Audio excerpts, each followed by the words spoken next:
Marriage is a vital building block of society. It's an adventure of love designed to last a lifetime, and it's a celebration of two people starting something new together. We've been running this course for 34 years, and we still get so excited every time we hear a couple say they feel more equipped for the journey of marriage. We want to say a very warm welcome to this course. I'm Nikki. And I'm Scilla, and we're so glad that you've decided to invest in your relationship by coming on this course. Whether you're engaged or exploring marriage, you're on an exciting journey. Scilla and I have been married for 42 years, and as we look back, we can honestly say it's been an exciting journey of discovery. Discovering a lot of things about each other and about ourselves that we didn't know when we first got together, as well as discovering what it takes to build a marriage. We met when we were both teenagers. Nikki was 18 and had just left school, and I was 17 and had one more year to go. And we met through a mutual friend and ended up in next-door holiday cottages for 2 weeks in the southwest of Ireland by the sea. And we both fell madly in love. As a result, at the end of the holiday, we started dating. And then 4 years later, we got married. We have 4 children who are now all grown up, a daughter Kirsty and 3 sons, Benj, Barney and Josh. 3 of our children are now married themselves. And this pre-marriage course is built on universal principles that are relevant to any couple anywhere. And we're going to be hearing from a number of couples from around the world, as well as relationship experts and psychologists on the topics and the issues that we'll be exploring. On the morning of the royal wedding between Prince William and Kate Middleton, the Archbishop of Canterbury, Rowan Williams, said, "Marriage is a commitment that says, I'm prepared not only to spend the rest of my life with you, but to spend the rest of my life finding out about you. There's always going to be more of you to discover." Strong marriages don't just develop automatically. Our hope is that you'll discover the attitudes, the values, and the habits that are needed to build a healthy and strong marriage that will last a lifetime. If you start building good habits in your relationship right from the beginning, you'll be reaping the effects of those choices in 5, 10, or 20 years' time. The content of this course is very practical.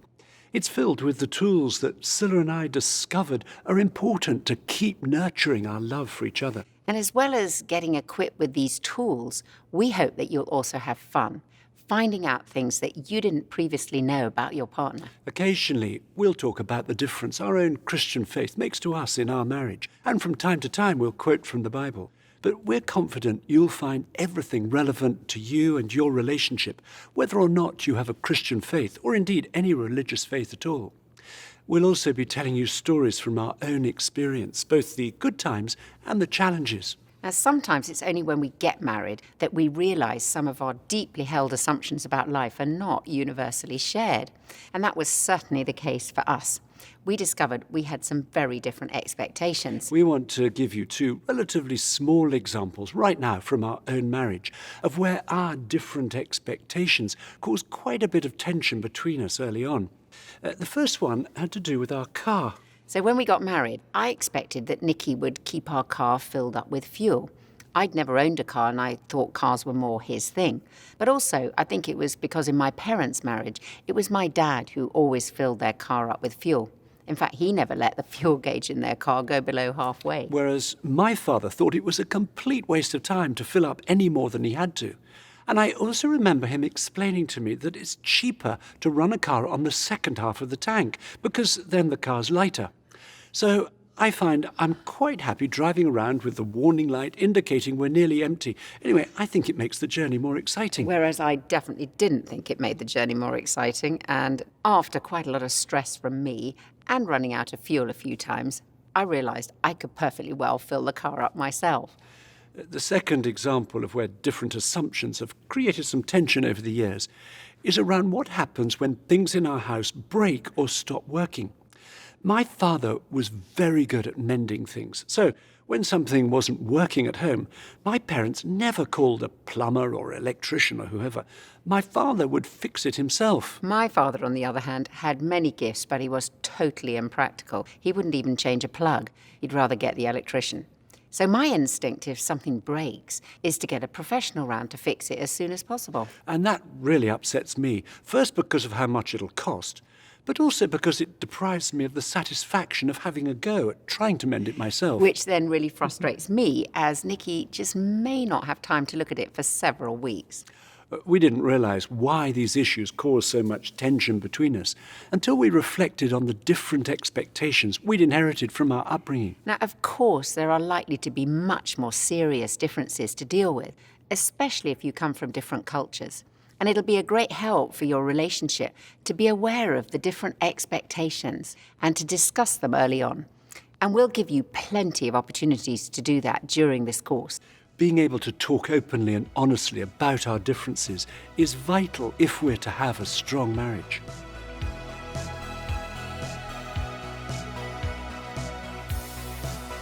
Your upbringing, right? So it sort of affects your outlook on life. Certainly there's like a lot of like cultural differences. How so? How so? Our families, one is in Italy, one is in South Korea. It's a completely two different worlds. I don't know. I feel like a lot of times you're. Some of our families are very different. Yes, we're very quiet, we're very practical. We're not much fun to be around with. Whereas my family is like a drama. I guess like a little bit unusual. Okay, so what socially awkward things have I done? My family is super foodie and respectful on the table. And my family is dead opposite of whatever a family is. It was always important for my dad that we should have dinner together every night. So I assumed every household was like that. Man, was I mistaken. So now we want to give you an opportunity to have a conversation just between the two of you. We'd like you to take your journals and turn to the first conversation, different expectations. See if you can identify one different expectation you have that's the result of your upbringing or different cultural backgrounds. Tell each other what comes to mind. And we've put some ideas in your journal to get you started.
Good communication is a foundational and vital aspect of any healthy relationship, and it involves both talking effectively and listening effectively.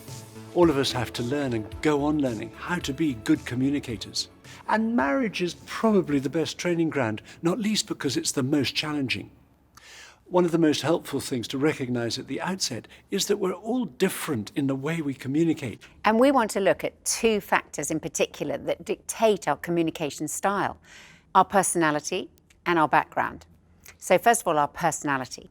We each have a unique and different personality. The Bible describes us all as being remarkably and wonderfully made. And it's worth trying to recognize where each of us comes on a spectrum between different extremes. Some people are more extroverted, and in terms of communication, they may well process their thoughts externally. In other words, they tend to think out loud. Other people are more introverted. They'll probably tend towards organizing their thoughts in their heads first before they speak.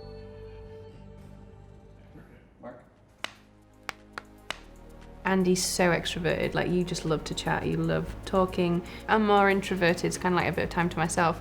In the mornings, Andy would wake up and just be like, hey, how are you? What did you dream about? Well, I feel like I've had 8 hours by myself when I'm asleep, so you want to be around people again, don't you? But it would wind me up. Like, I just felt so claustrophobic. I was like, he's like invading my privacy, and now you want to invade my subconscious. Like, my dreams aren't even my own anymore. We are very different. He's an extreme extrovert. I would want to just be by myself, have time to think. He just loves a party. He's very easygoing, go with the flow. I'm extremely good at time management. I'm a very sort of high energy whirlwind of a personality. And Tony's way more laid back. So very much that wanting him to have, more plans and more energy and more, and I'm looking at him like, you're on a break. And as you can see, hers is a mile a minute. And I'm like, whoa, slow your roll, babe. Slow your roll. Back it up a little bit. He's always telling me I need to take a nap. And I'm like, I don't need no nap. He's more outgoing. I'm not, I'm, again, very shy. We're completely opposites. Little things I'm like, you like this food? No, of course not, because I love it. But we've learned that the things that make us so different are actually our strengths. 我是急性子，做什么事情说了立马就去行动的。是我呢是在做之前我要花很多时间去思考，之后再去做。比如说我们2个商量一起来去收拾屋子打扫房间，我说这样我去收拾卧室，你来收拾客厅。然后10几分钟过去以后，我把卧室已经收拾干净出来了，他还在沙发上想我从哪里开始。Another way people can differ in their communication style is that some people are more analytical. They work things out methodically and may take a long time to make decisions, while other people are more intuitive. They act on hunches and can jump to conclusions, which may well turn out to be right. As the course progresses, you'll probably realize that I tend towards being more analytical and more introverted. Whereas I am more of an extrovert and more intuitive. So that's about as different as you can get. And if Zula's worried about something, she needs to talk it out as soon as possible. But she may still be in the process of working out what she thinks.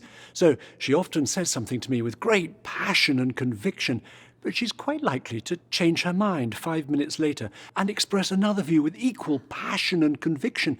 So I've discovered over the years it's better not to react too quickly. Meanwhile, Nicky likes time and space to sort out an issue in his head first, on his own, and then tell me what he thinks. At which point I say, well, that's not really a discussion, that's just your conclusion. So, as you can see, before we've even started to express our own points of view, our ways of communicating are very different because of our different personalities. Let me give you an example. We were in the car together not long ago, and I thought it was a great opportunity to chat to Nicky about a big family party we were planning in Scotland, where my family live. There were lots of relatives coming of all ages. And as I like processing my thoughts out loud, I wanted him to help me to work out the dynamics of who should sit next to whom at dinner. So I was talking away, hoping for his input and suggestions, but he was very quiet. So after a while, I stopped and asked him what he thought. He looked slightly embarrassed and admitted he hadn't really been listening to what I'd been saying. He told me that he'd been trying to work out in his head how much it was going to cost to get up to Scotland for the party and whether it was cheaper to drive or go on the train. So our different communication styles can be quite frustrating at times for both of us. In the end, I worked out it was going to be cheaper to fly.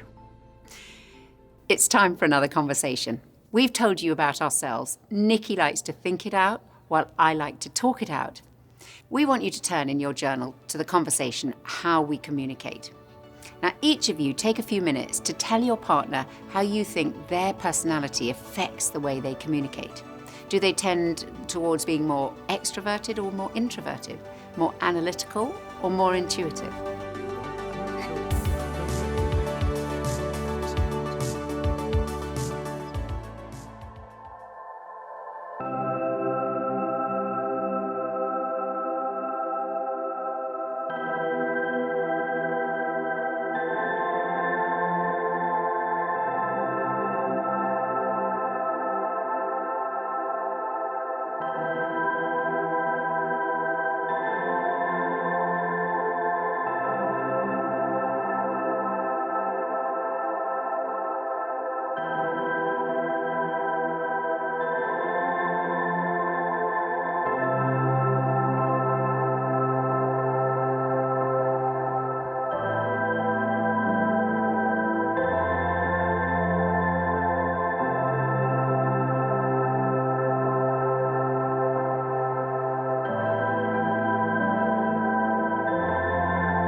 The second thing that affects our communication is our family background.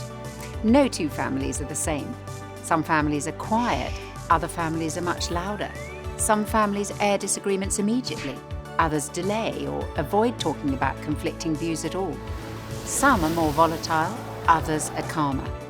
In some families, where they take it in turns to talk, interrupting is seen as rude, whereas in another family, talking over each other and interrupting is a sign of interest, and not to interrupt is seen as being bored or unconcerned.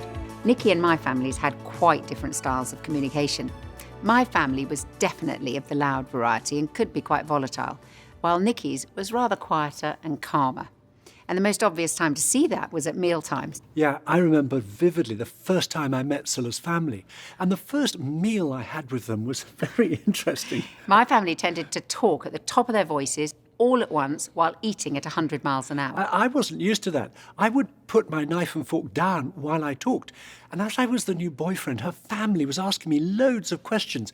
And by the time they'd all finished, I was only on my second mouthful. So we all had to sit and wait for him to finish, which felt like forever. And then my mother offered him a second helping.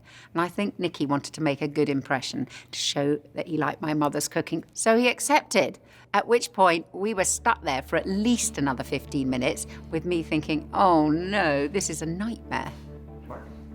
My name's William, and I think fun is the number one thing that attracted me to Steph. What first attracted me to William was that he split his food with me. And then as time went on, I think I was just attracted to that sort of giving, selfless person that he is. I think our families are very different. He came from a big family, a very boisterous family, a high conflict family. I came from a family that was only 2 kids, very quiet. I remember the first time we went to your parents' house, and they're just sitting around talking and talking and talking, and the time is just like going on and on. And I love his parents, but goodness gracious, let's go to bed, people. And finally, I called it at, I think it was 11. I said, I'm gonna go to bed. And they all kind of looked at me like, you're going to bed? Yeah, I mean, it's only 11. Story time's just started. Story time has just begun. And they know that at like 9 o'clock, I say, see you later, everybody. And when you would go to my family, it was like, we only saw you for an hour. So we had meal together, that was enough time. Yeah, it was like, well, it was good catching up. Now everyone, let's go their separate ways. Where my family, I'd be like, okay, well, we just had a 2-hour meal together. What else can we do together? Let's go retire to the living room and just talk some more. We're going to give you a chance now to think about the way your own family communicated as you were growing up. And then you'll be able to look at whether this is different to your partner's experience. Please turn in your journal to the next conversation, Family Styles of Communication. First, mark with an X where you think your own family comes on the lines between the 2 extremes. Each of you do this on your own and then discuss with your partner what you've put.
We want to look now at 3 hindrances to good communication in a marriage and how we can overcome them.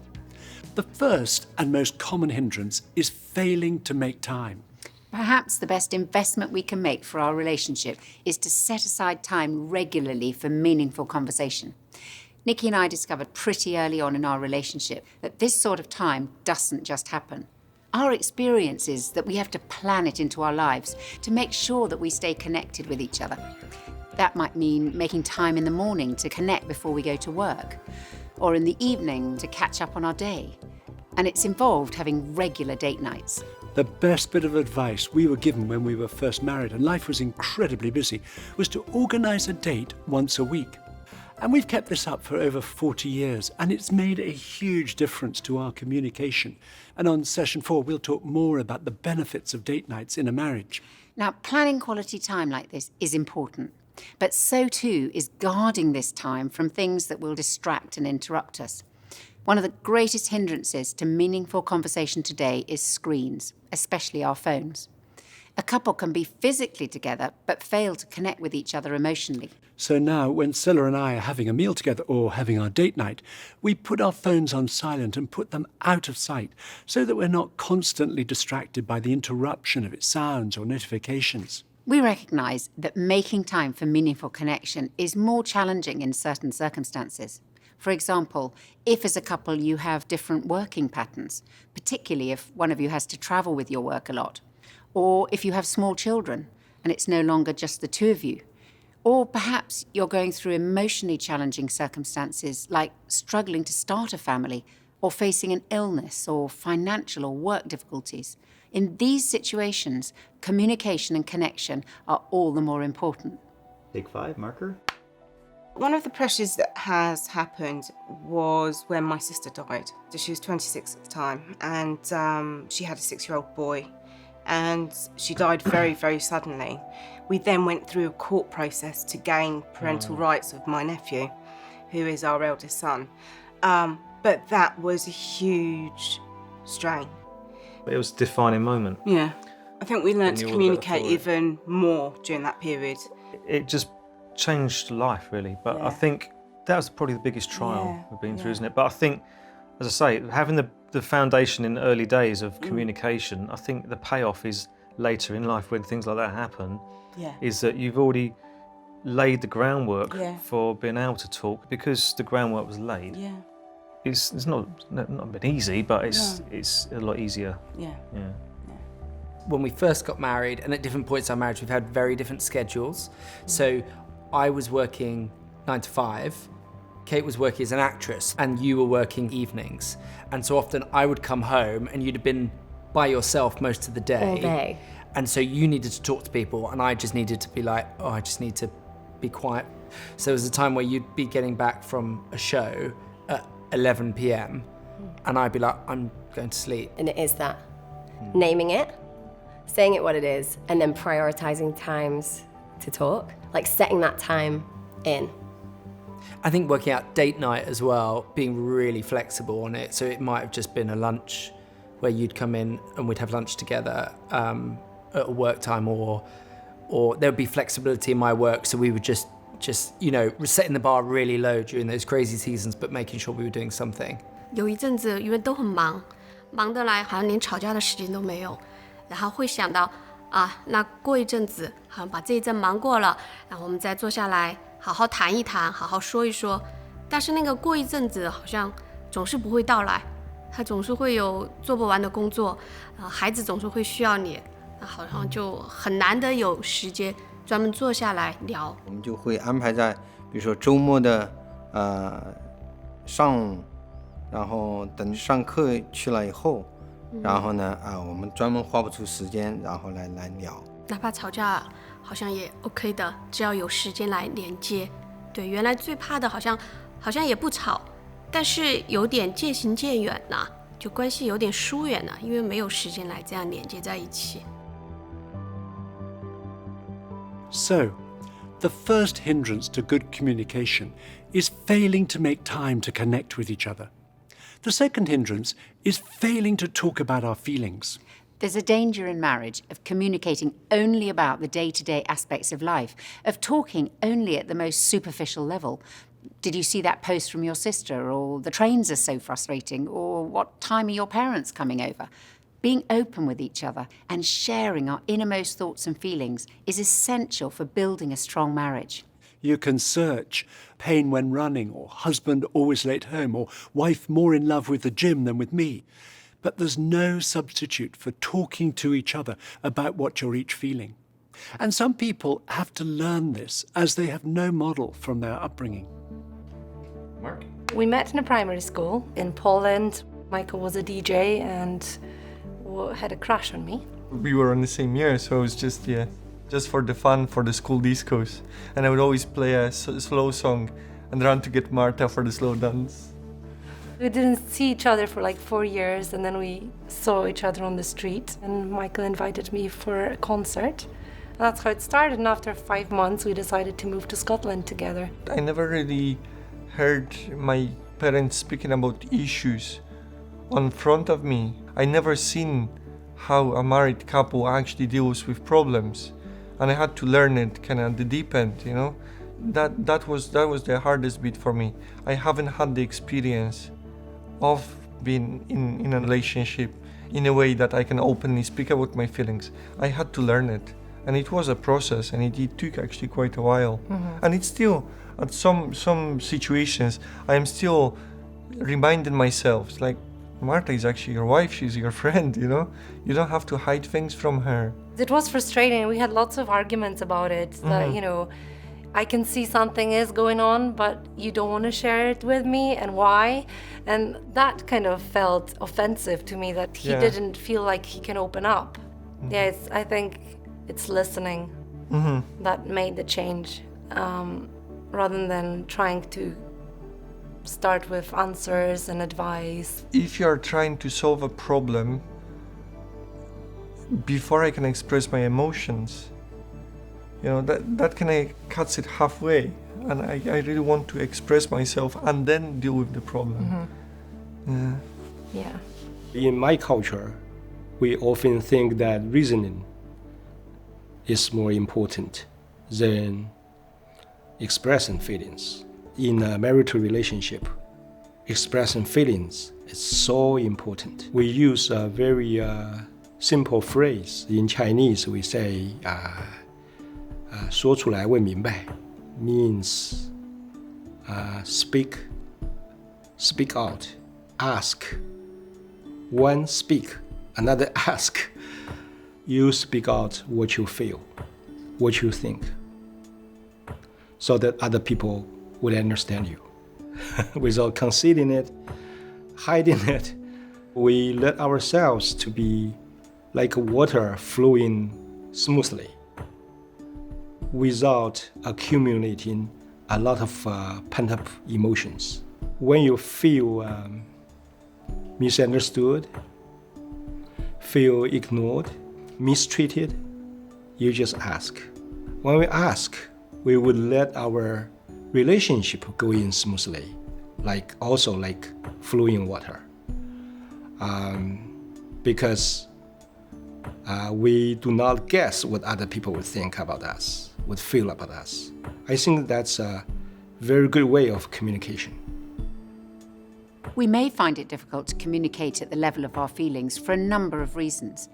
Perhaps because we feel inadequate or vulnerable, or we get very defensive or are fearful of how our partner will respond. Or there may be other reasons from our background or personality that mean we find talking at the level of our feelings difficult. But it could just be busyness.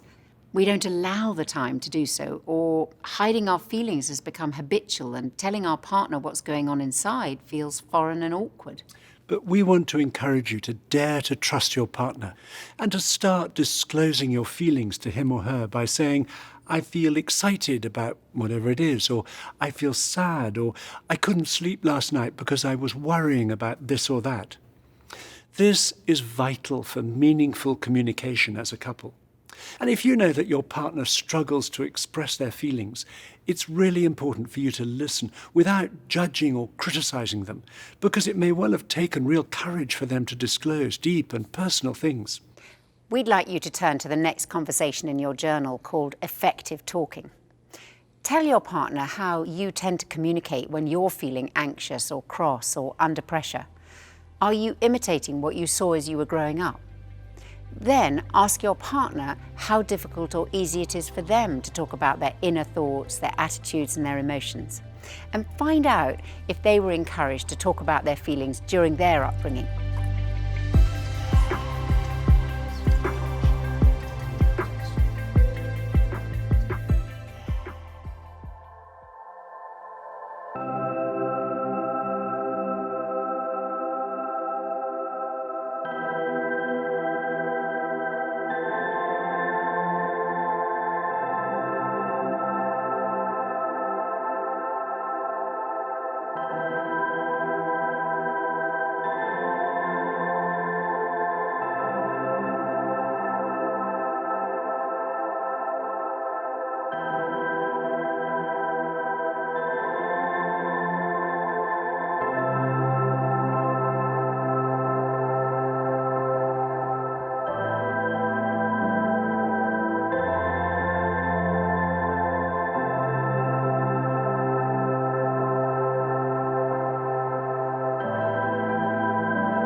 We want to move on and look at a third hindrance to good communication, which is failing to listen to each other.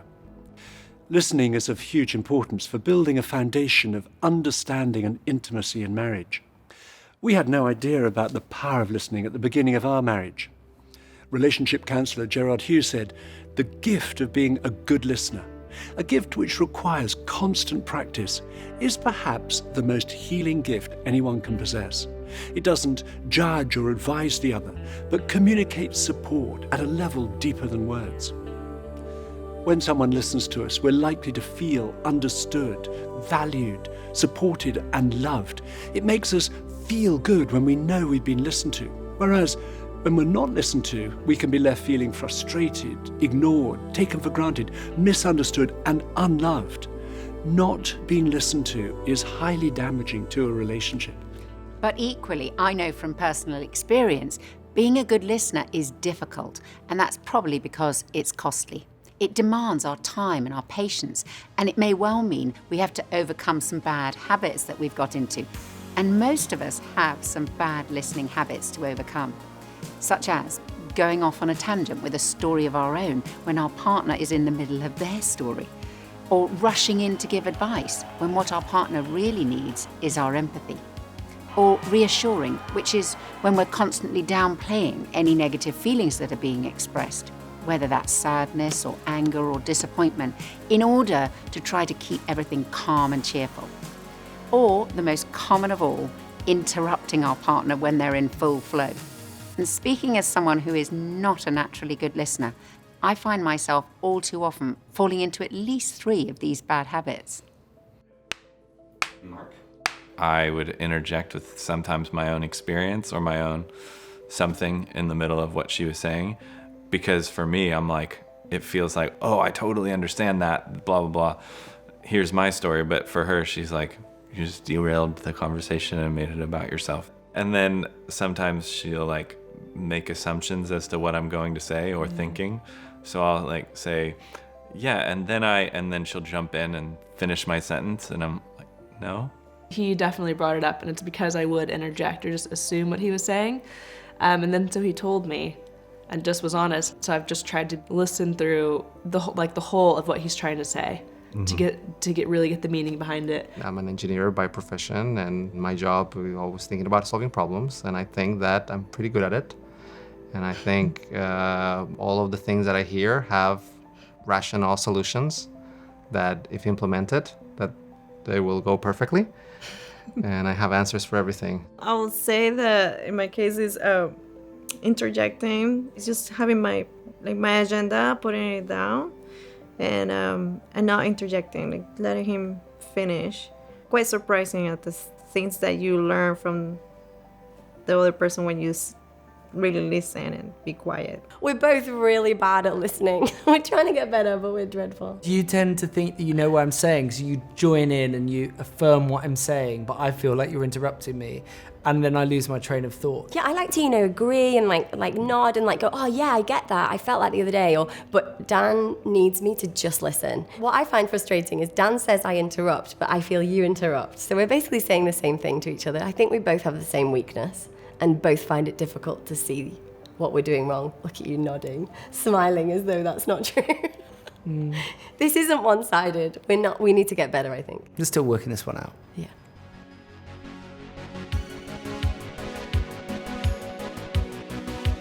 My default is that I'm a reassurer.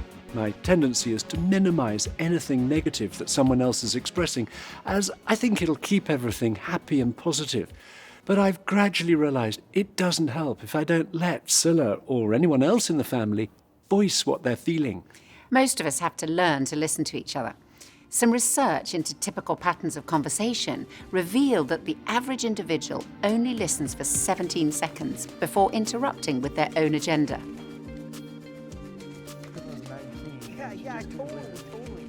Effective listening involves patience, allowing our partner to finish what they want to say. It means putting aside our own agenda and seeking to see the world through our partner's eyes. And it means making the effort to understand them when they think or feel differently to us.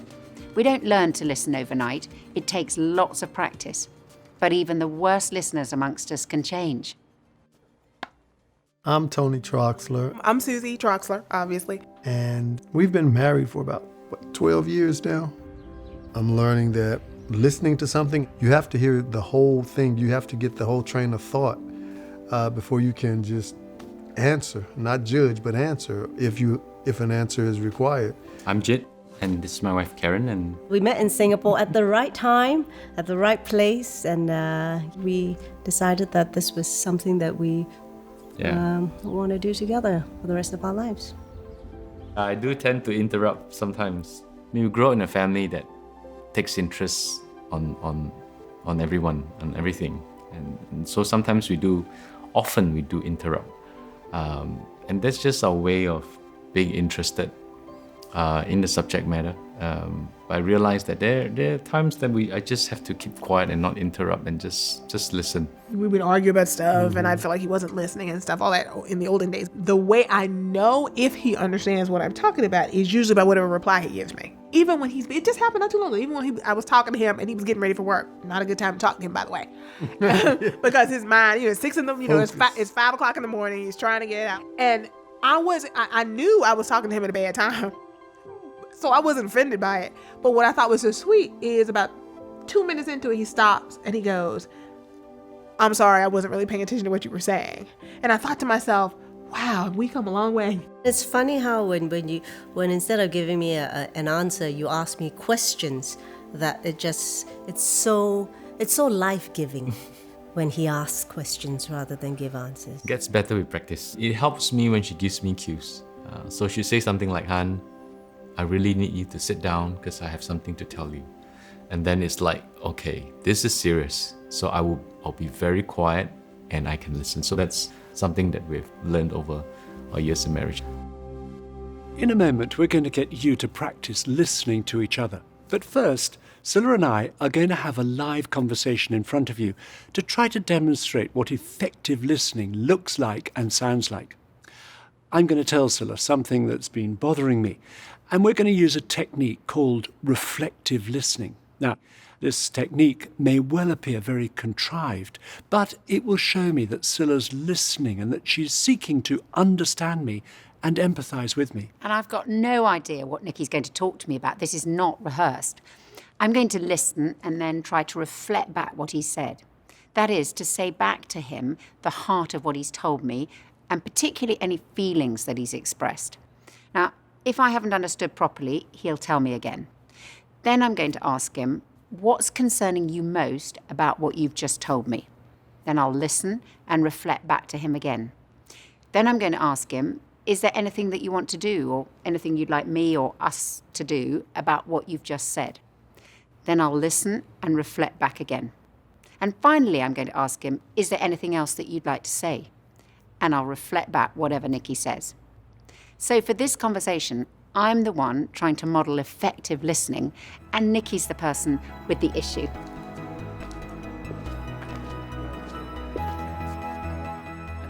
So, Han, tell me the issue that you wanted to talk about.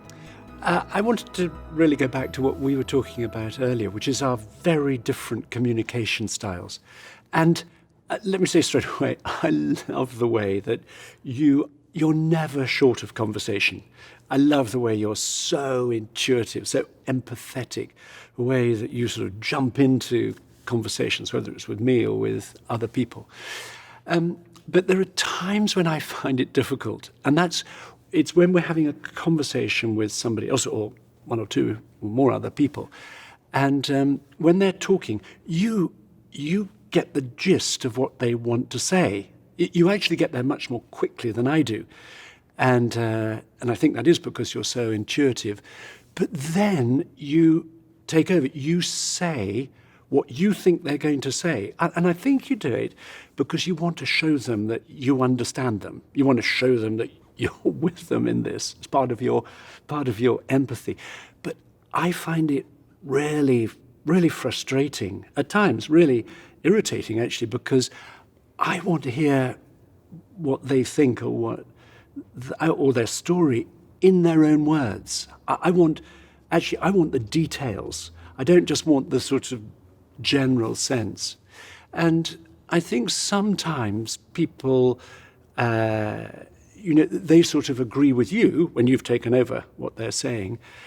And I get a bit embarrassed because I think, oh, maybe that wasn't exactly what they wanted to say, but they're too polite to sort of correct you or to stop you. Okay, so the issue is around our different communication styles, and we've been talking about that a lot. And you said that obviously I talk easily, I'm more intuitive, and you love that. Yeah. You don't want to say you don't like that, but there are certain... And I love that you're never short of conversation. Oh, never short of conversation. Okay, good.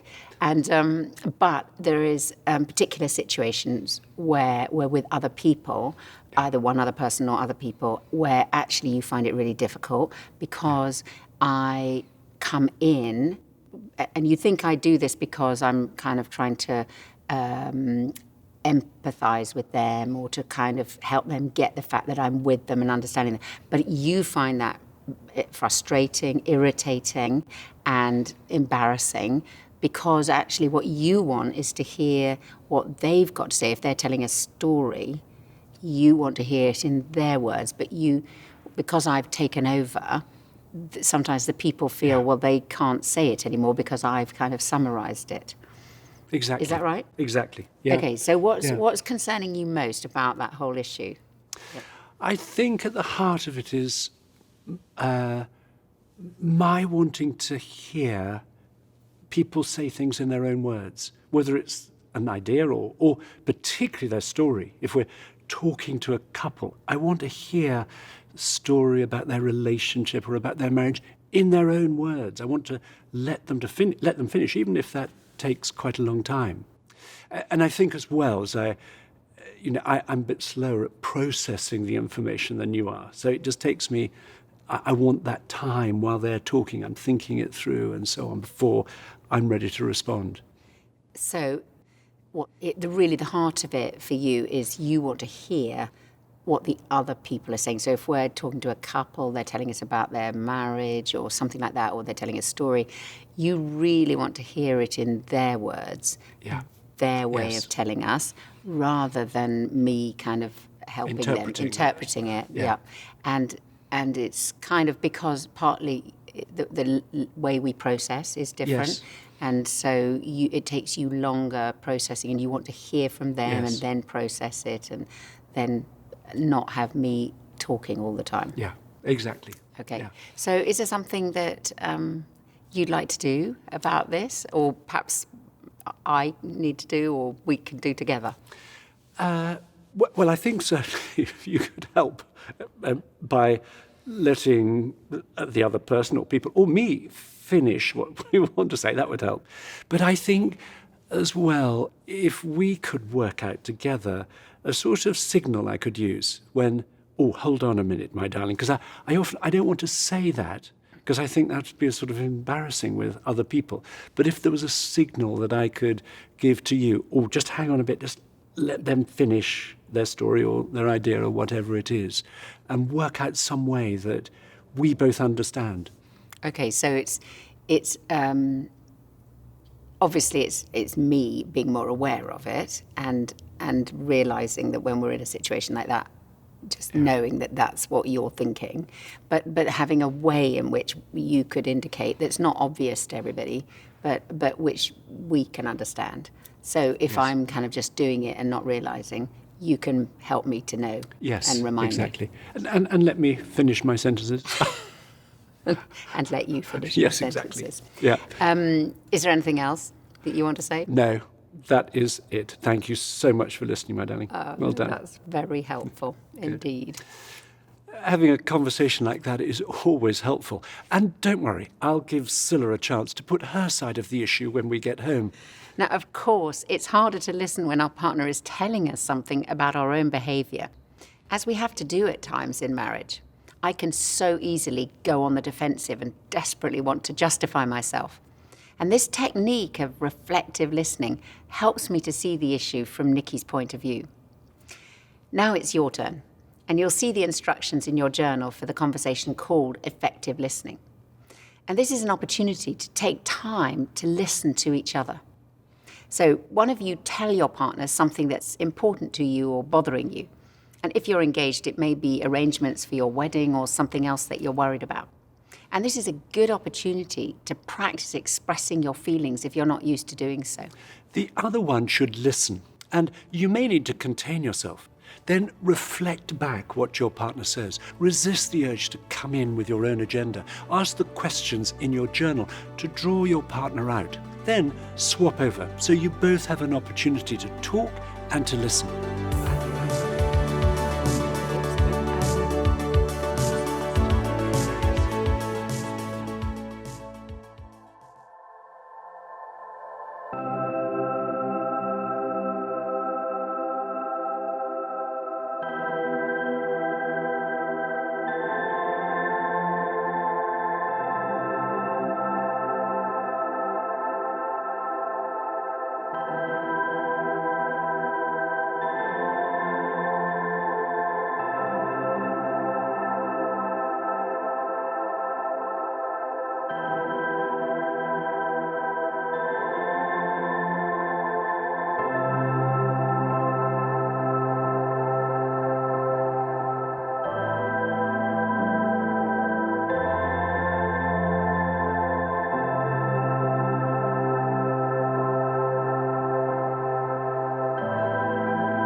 practicing that type of reflective listening you've just been doing has made a massive difference to Scylla and me over the years, as it has to thousands and thousands of other couples in understanding where each other is coming from. And whatever topic you or your partner address for your conversation, that's not the most important thing about what you've done. Rather, it's about how it made you feel. We hope you felt a greater sense of closeness and a greater sense of shared understanding, because communication at this deeper level is what is needed at the heart of every marriage. We've put some continuing conversation starters in your journal that you can do between the sessions. And we'd encourage you to keep practicing that type of reflective listening. It's a very practical tool that you can use over and over again to keep you closely connected. And don't worry if it feels quite awkward and seems rather contrived at first. The more you practice, the easier it'll become. We're going to finish now with a reading that you may like to use if you're planning your wedding. Couples often ask us to help them choose a reading from the Bible, so we've compiled a list that you'll find in the back of your journal. And the first one I'm going to read now is from St. Paul's letter to the Philippians, chapter 4. St. Paul describes how we can communicate with God and the effect of talking to him about our deepest concerns and longings. Rejoice in the Lord always. I will say it again, rejoice. Let your gentleness be evident to all. The Lord is near. Do not be anxious about anything, but in every situation, by prayer and petition, with thanksgiving, present your requests to God. And the peace of God, which transcends all understanding, will guard your hearts and your minds in Christ Jesus. We'd like to close this session by saying a short prayer for you and for your relationship. So please stay just as you are while I pray. Lord, thank you that you love us. Thank you that we can pour out our concerns to you and you are always listening to us. Please help each person to understand their partner more and more so that their love for each other would grow stronger and deeper day by day. And we ask this in Jesus' name. Amen. Amen. We're so glad you've joined us, and we look forward to you joining us on the next session.